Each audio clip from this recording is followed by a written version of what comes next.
నేను నెంబర్ చెప్తా కొట్టమను లేపాన్ని అన్నా 934657 పేరేమొస్తుంది శివ అని వస్తుంది అంట ఇప్పుడు వచ్చిందండి ఈ నెంబర్కి కూడా ఒక 100 కొట్టు కొబ్బరికాయ తీసుకుంటా అన్నగారి నెంబర్కి తీసుకొచ్చిన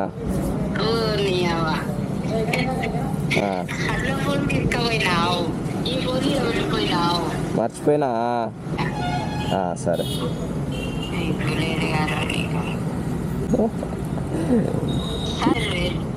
ఇట్లా ఉంటుంది హ్యాండ్ క్యాష్ మెయింటైన్ చేయడమే మానేసిన but it's a nice experience overall 10 కొట్టించిన కదరా ఇంకా బ్లింక్ అవుతుంది ఎంత తాగుతావురా నువ్వు